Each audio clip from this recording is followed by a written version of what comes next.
Добро вечер. Гледате Бизнис 365. Цените на производите растат побрзо од колку вредноста на парите. За сега инфлацијата не е голема закана, но колку рецесијата влијаеше на намалување на стандардот на граѓаните. На оваа тема дебатираме вечерва со моите гости. Доктор Никица Мојсовска, професор на Американ коледж, и доктор Живко Митрески, прв човек на Сојузот на синдикати на Македонија. Платите се намалени, стандардот на граѓаните опаѓа. Каква е живеачката? Најнапред од името на Сојузот на синдикатите на Македонија сакам да ви заблагодарам за денешната покана. Станува збор за време на исклучително тешко живење. Соочени сме со исклучителна тешка економска, финансиска и должничка криза и секако дека тие рефлексии кои се присутни и во Европа и во светот дека рефлектираа и во Република Македонија. Оттаму, навистина, и од наш аспект, од аспект на вработничкиот стандард кој постојано го следиме, од аспект на стандардот на граѓаните, навистина станува збор за тешко живење. Професор Мојсовска, рецесијата не ја заобиколи Македонија. Како вие гледате на актуелниот стандард на граѓаните? Добро, тоа е точно дека во Република Македонија оваа година изминатата има повисока инфлација, која што негативно се одразува на животниот стандард на граѓаните. Односно, доколку имаме предвид дека номиналната плата од прилика многу малку расте или стагнира, инфлацијата, да кажеме народски, ја јаде платата, односно го намалува животниот стандард и куповната моќ на граѓаните на Република Македонија. Меѓутоа, она што издвојува Република Македонија од останатите земји е што во овој цел период на рецесија или намалена економска активност или стагнација, сепак вработеноста во Република Македонија расте и невработеноста опаѓа. Тоа значи дека сепак граѓаните или нивниот животен стандард, гледано на макро ниво, сепак е на ниво или подобро од она што се случува во другите земји. Да, инфлацијата за сега не е закана за македонската економија, сепак и според проекциите на Народната банка таа ќе се движи годинава некаде до 3,2%, што сепак е во рамки на очекуваното и не е алармантна. Како стојат, вие ги штитите правата на работниците? Сведоци сме дека и лани со оглед на кризата имаше и бран отпуштање и намалување на платите. Дали се размислува можеби за преземање на некој нов сет антикризни мерки, ваш предлог до владата? Сојузот на синдикатите на Македонија, впрочем и во рамките на својата програма, а посебно предизвикани од проблемите кои се јавија со светската економска криза, јас би рекол дека за прв пат во Република Македонија, како Сојуз на синдикати на Македонија, деснувавме во насока што наспроти 4 пакети на антикризни мерки кои ги донесе владата на Република Македонија, ние исто така, уште во 2010 година, доста благовремено, излеговме со еден наш нов пакет на антикризни мерки, што е невообичаено, јас би рекол, за синдикатите, па дури и во овие блиски простори.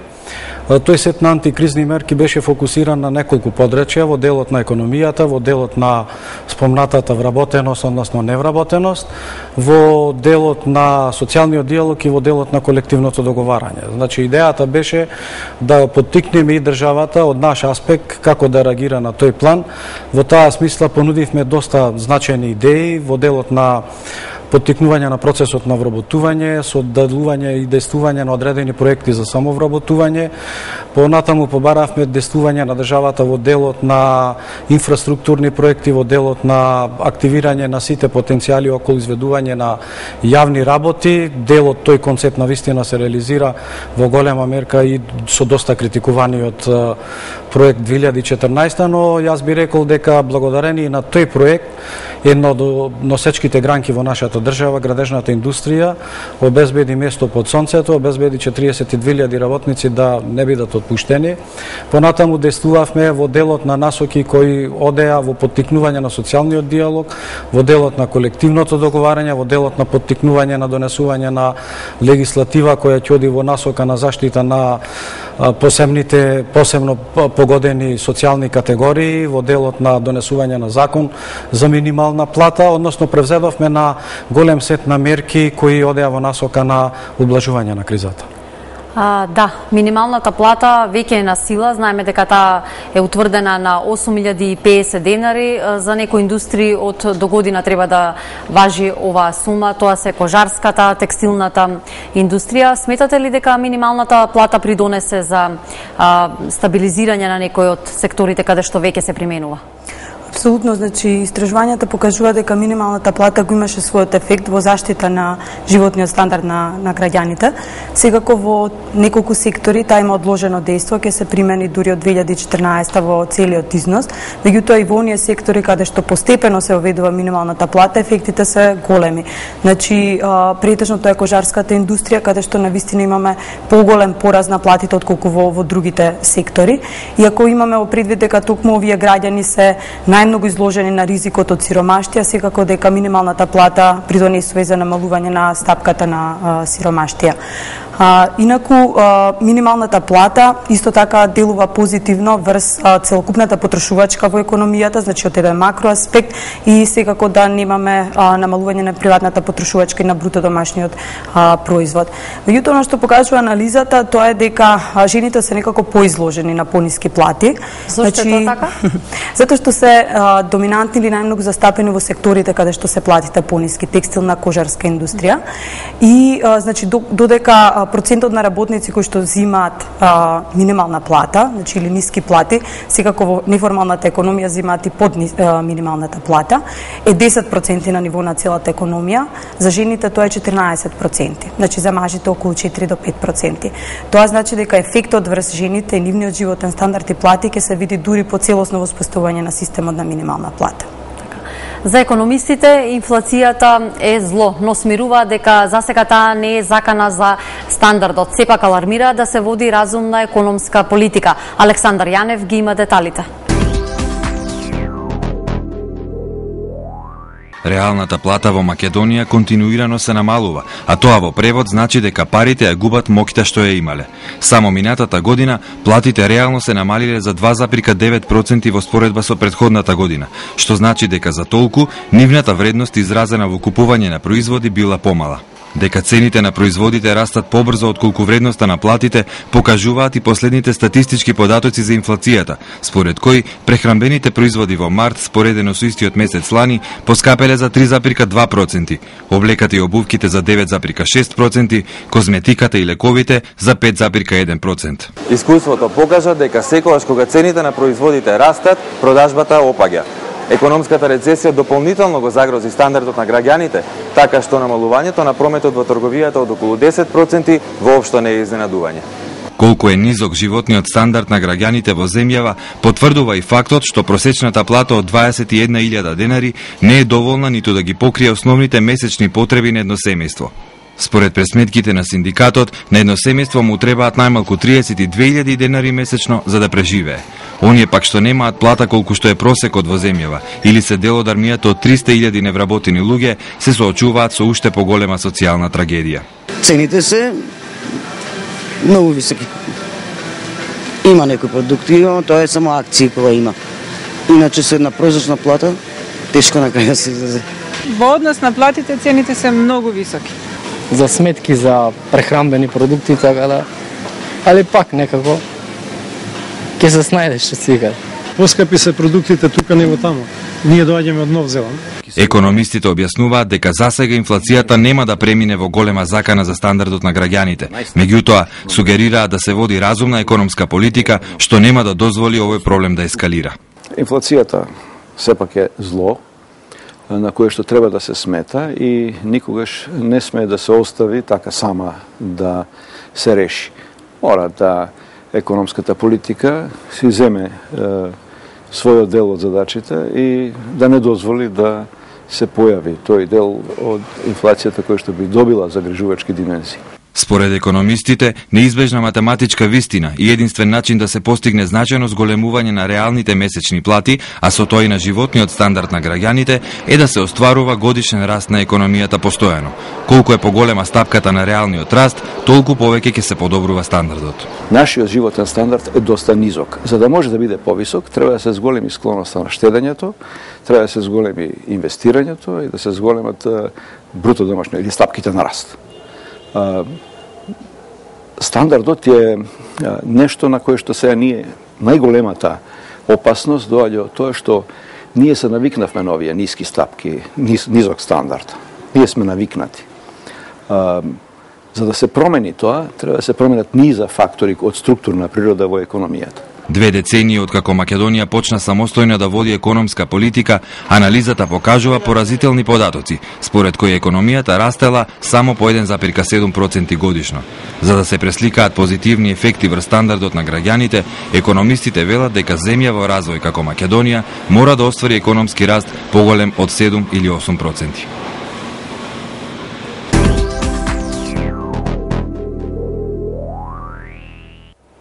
Го слушнавме ставот на дел од експертската јавност за повисок стандард, неопходно и поголем раст на бруто домашниот производ. Очекувате ли дека тоа ќе се случи во наредните години? Па мислам дека со оглед на фактите кои ги имаме во текот на досегашното работење, оптимистички можам да кажам дека се изјавите дека стапката на инфлација ќе остане на ниво од она проектирана. Имено дури во најсериозните години кога беше најприсутна кризата, нашата стапка на инфлација беше 3,9% највисока. Од друга страна, ако имаме земено во предвид дека во февруари оваа година покажа дека растот на производството е 4,15, мислам дека проектираната стапка на инфлација од околу 3,5% реално е да биде присутна и реално е да биде реализирана во Република Македонија. Ако се има во предвид и проектите кои се предвидени во делот на прифаќањето на странските инвестиции и во однос на тоа што економската криза во секој случај веќе бележи одредено смирување, мислам дека можеме да сметаме во тој дел дека ќе имаме значително подобра година од ова претходната која имавме, а со тоа и подобрување на животниот стандард. Која сум кај животниот стандард, мислам да имавме една слика која ја отсликува состојбата во Република Македонија, но тоа не е само во Република Македонија. Значи, најновите показатели визави Македонија во рамките на Европската Унија покажаа фрапантни податоци во делот на зголемување на социјалните групи кои се ставени во делот на ризикот за сиромаштво и за социјална исклученост. Значи, највисока стапка бележи Бугарија со околу 50% од населението. Грција дојде до 31% како ризична популација во делот на населението, некаде Шпанија дојде со 27%, додека скандинавските вообичаено традиционално имаат низок степен од околу 16%, Исланд од околу 14%, значи Република Македонија има околу 30% во тој дел, така да мислам дека таа рефлексија на економската криза не е само во Република Македонија и јас би рекол во делот на менаџирањето и во делот на оние активности кои ги превземавме и како синдикат околу донесувањето на законот за минимална плата, кој покри и придонесе над 65.000 наши работници во Република Македонија да добијат некаков исчекор со таа плата, која не зборувам дека е висока, но е далеко или е за 100% повисока од она која претходно беше присутна од околу 4.500 денари пред донесувањето на законот за минимална плата. Значи, чекорите кои претходно ги зборував, кои беа превземени и од наша страна и во тој заеднички дел на сегментирање на 3 постулати кои настојувавме да ги реализираме, да не дозволиме отпуштање, да не дозволиме намалување на платите и да не дозволиме во секој случај зголемување на пензиските граници, придонесе отприлика и Република Македонија да се движи во некои стандардни граници. Колкави стапки на економски раст треба да се остварат за да имаат граѓаните повисок стандард? Значи, Република Македонија, доколку ја споредиме со граѓаните на земјите од Европска Унија, има околу 35% значи животен стандард од просекот во Европската Унија, мерено според бруто домашен производ по глава на жител, значи 1/3 од просекот, меѓутоа сме релативно блиску до Бугарија и Романија.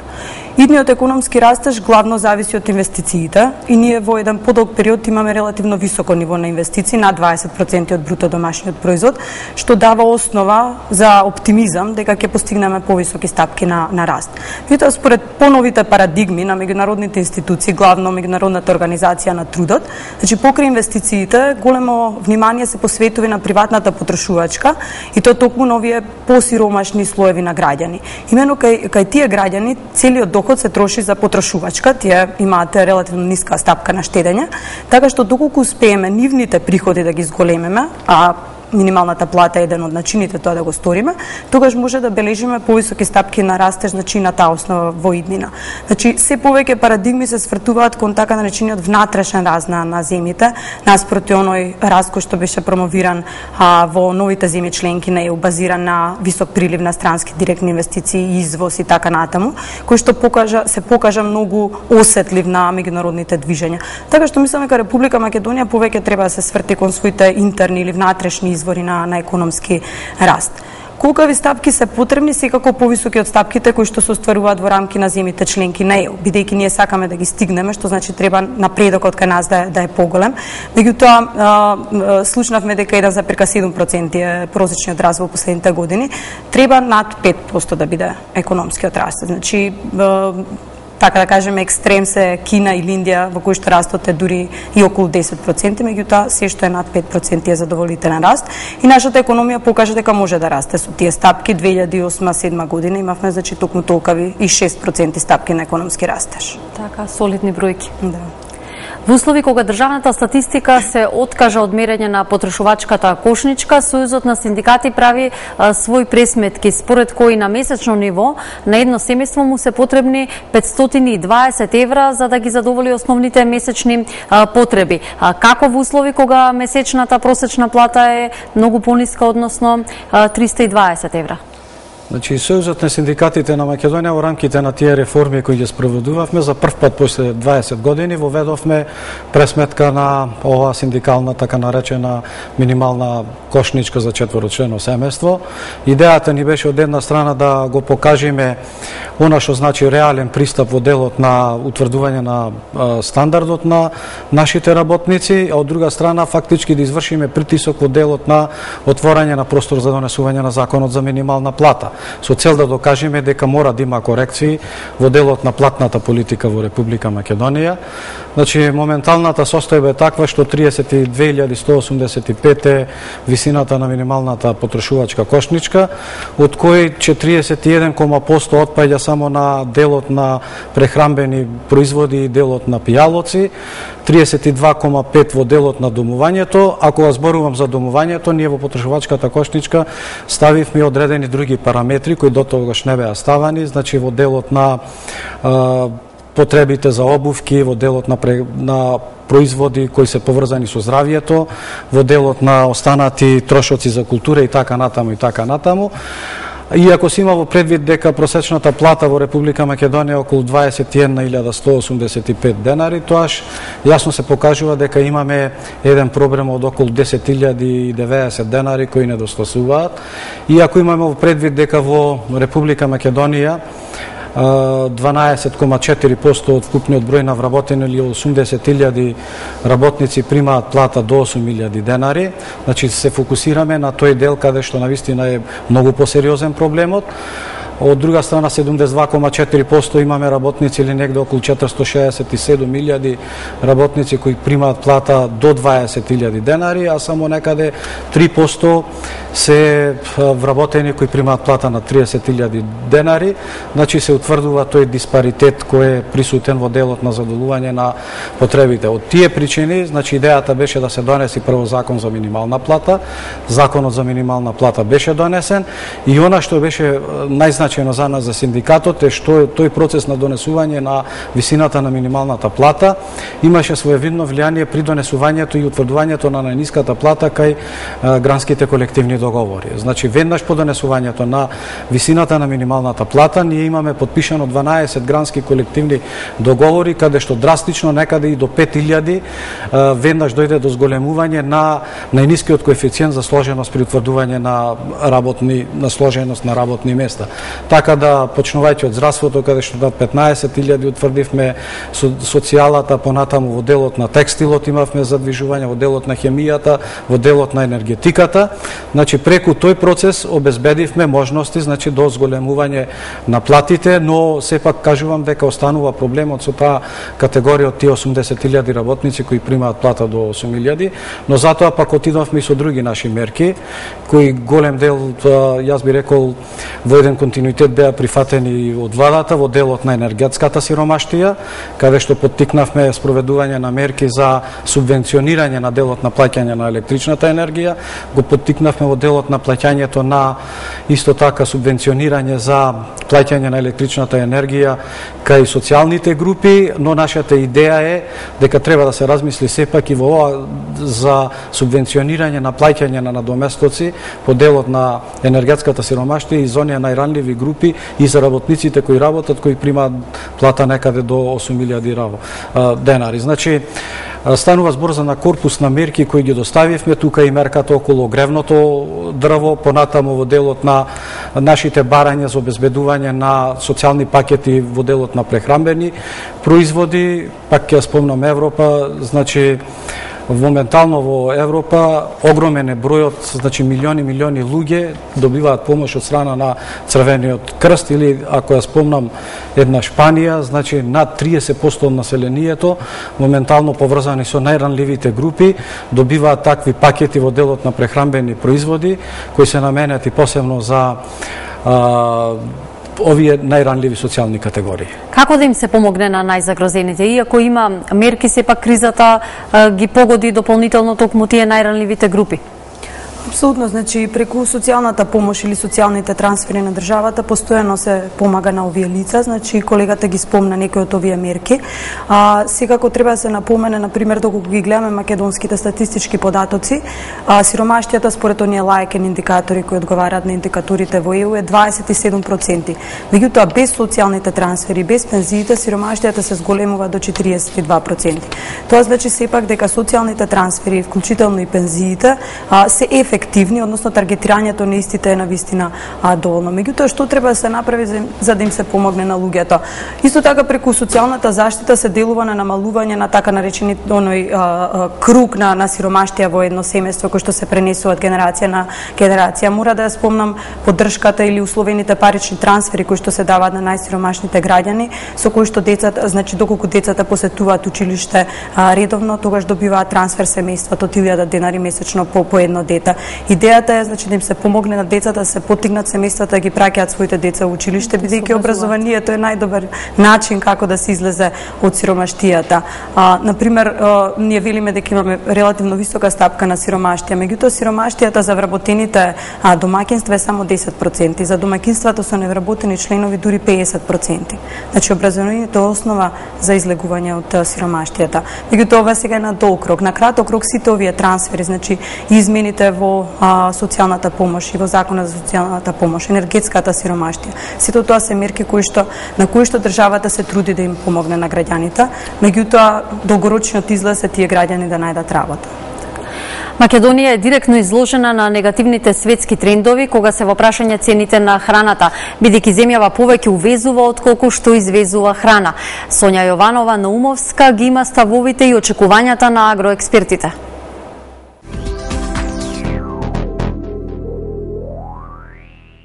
Нов удар од зголемени цени на храната се очекува годинава. Месото и зеленчукот се први од производите кај кои за кратко време треба да се очекуваат повисоки цени. И Народната банка потврди дека цените на храната се очекува да растат до средина на годинава, како резултат на повисоките увозни цени на храната, додека стабилизирање се очекува дури следната година. Изминатата година се покажа како една од најсушните во светот. Токму поради тоа, според експертите, несомнено ќе дојде и до пораст на цените на пченката, пченицата, сојата и останатите култури.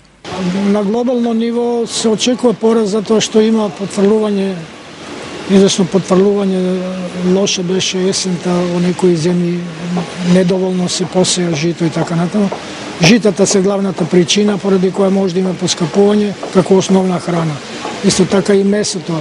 Се јавија проблеми со месото, со некои работи што не се дозволени во употребата, опаѓа потрошувачката, меѓутоа производителите мора да обстанат па барат излези и во зголемување на цената. Македонија е директно изложена на негативните светски трендови кога се во прашање цените на храната, бидејќи земјава повеќе увезува отколку што извезува храна. Статистиката покажува дека најмногу увезуваме месо, млечни производи, јајца, риби, жита, шеќер и разни преработки и прехрамбени производи. Само лани сме увезле храна од над $600 милиони, а сме извезле во вредност од $300 милиони. И покрај тоа што во изминатите години државата води активна политика кон земјоделството и со 100 милиони евра годишни субвенции им дава значителна поддршка на земјоделските производители, сепак на терен се забележува значителен пат на производството кај клучните земјоделски производи. Во изминатите години значително е намалено производството на месо, јајца, млечни производи, а се намалуваат и обработливите површини во земјава. Од осамостувањето до 2011 година ние сме изгубили 157.000 хектари обработлива површина. Тоа значи секоја година 7.500 хектари имаме помалку. Плюс тоа имаме околу 150.000 необработени ораници. Само минатата година месото и месните производи поскапеа за 20% како резултат на повисоките цени на суровините и енергенсите, но и намалувањето на сточниот фонд под влијание на сушата. Производителите на месо велат дека кон средина на годинава се очекува нов пораст на цените. Се надевам дека овој тренд сегашен, значи кој што е, ќе остане вака до некаде јуни.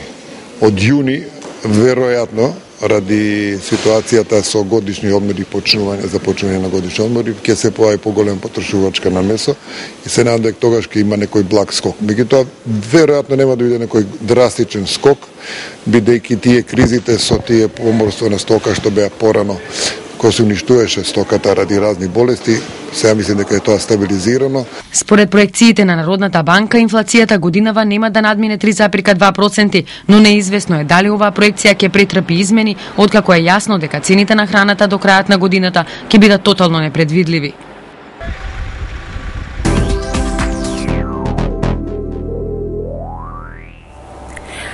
Имаме потенцијал за производство на храна, но сепак голем е увозот од надвор. Зошто е тоа така? Добро, ние сите велиме дека има зголемен извоз од надвор вредносно, тоа е точно, меѓутоа како процент или како учество во вкупниот увоз, големувањето не е толкова големо. Од прилика 10% од вкупниот увоз на Република Македонија е изразен вредносно, токму се однесува на увозна храна. Од друга страна, исто така вредно е да се напомене дека ние во изминатиот период тука имаме направено и голем напредок. Значи ги спомнавме субвенциите. Ние претходно 1997 до 2005 година имаме однос увоз на храна во однос на извоз 3 пати поголем увоз. Сега тој е намален на 2 пати. Ние може да сме незадоволни заради потенцијалот кој што го имаме, меѓутоа значи постојано имаме напредок во таа сфера. Мислам дека прашањето е во тоа дека треба да се поттикне повеќе прехранбената или преработувачката индустрија, значи наспроти она што е земјоделско производство како примерно производство, и второ е тоа дека сметам дека субвенциите треба да бидат поврзани повеќе со продуктивноста. Значи во моментов тие се исплаќаат според количина на производ, а не според продуктивноста. Значи намалувањето на парцелите или вкупната обработлива површина не мора да е лоша работа, доколку ние сме зголемиле продуктивноста и со помалку парцели можеме да произведеме повеќе производи. А продуктивноста е клучна за животниот стандард. Таа ќе го подобри животниот стандард на земјоделците. Значи политиките треба да бидат насочени кон поттикнување на продуктивноста и кон поттикнување на прехранбената, преработувачката индустрија. Субвенции има, зачестено се исплаќаат, но зошто домашното производство сепак не е на високо ниво? Па добро, мислам, ние од аспект на синдикатот овој проблем го разгледуваме и во делот на поттикнувањето на продуктивноста и во делот на она што значи поттикнување на повисока продуктивност на трудот преку зголемување на платите. Значи, во овој дел, посебно во земјоделието, значи се фокусиравме за тоа што прв пат после 20 години повторно во рамките на колективните договори утврдивме една повисока цена и ги заштитивме значи сезонските работници. Имаме голем број на сезонски работници кои учествуваат во делот на продуктивноста и мислам дека преку поттикнувањето на продуктивноста со зголемувањето на платената работна рака во земјоделието, во делот на за што се зборуваше во делот на зголемувањето на субвенционирањето и посебно со градење на стратешка политика која ќе оди во насока на поттикнување посебно на извозот на нашите прехранбени производи земјоделски од делот на органското потекло и една значителна поцелисходна стратегија во делот на брендирани прехранбени земјоделски производи од страна на Република Македонија. Мислам дека ќе дојдеме до една позиција и овој дел да го елиминираме како потенцијална опасност во кризата, така да преку сублимирање на една плејада на мерки, мислам дека ќе дојдеме до еден задоволителен резултат. За крај, уште по едно накосо прашање. Народната банка очекува годинава инфлацијата да се движи во рамки некаде до 3,2%. Дали со оглед на непредвидливите цени на храната на светско ниво, овие проекции може да претрпат измени? Прво да напоменам дека сегашната релативно висока инфлација или повисока од она на која што сме навикнати е резултат практично на еден ефект на пренесување од минатата година, летниот период, кога значително пораснаа цените на храната. Значи така што додека дојдеме до јуни или до тој период ќе гледаме вакви повисоки стапки на инфлација. Потоа тој ефект ќе исчезне со тек на време. Меѓутоа сите меѓународни организации упатуваат на тоа дека цените на храната може да растат и секако треба да имаме предвид дека во потрошувачката кошница на едно македонско семејство храната учествува со дури 40%. Значи дури мал пораз на цените на храната многу негативно влијае врз животниот стандард на македонските граѓани. Тој процент е некаде околу 15% во развиените земји, учеството на храната. Така што треба да биде внимателни носителите на економската политика и спремни за реакција доколку настане процесот на понатамошно зголемување на цените на храната. Инаку други ризици не гледам во поглед на проекцијата. Ваш став? Па мислам дека во делот на она што значеше последен податок околу задвижување на процесот на производство со 4,16, она што претходно споменав дека и во најлошите услови имавме инфлација од 3,9% и во делот на смирувањето на состојбите кои ги очекувам околу зголемувањето на цената на нафтените деривати која минатата година дури беше негде на 14%, и зголемувањето на цената на струјата за 4,18% под денар во делот на скапата струја за домаќинствата и во делот на тоа што еве беше претходно кажано дека дури нашата вкупна нето плата учествува со дури 60% во делот на утврдување на цените околу исплаќањето на прехранбените производи. Неблагодарно е да се зборува дека можеме точно да ја покажеме, но оптимизум дека заради зголемувањето на процесот на производство и намалувањето на кризата, дека инфлацијата би се движела некаде околу 3,5 до 3,7%. Ви благодарам за гостувањето во вечерашната емисија. Почитувани, тука завршува Бизнис 365. Имајте пријатна вечер и останете на прва.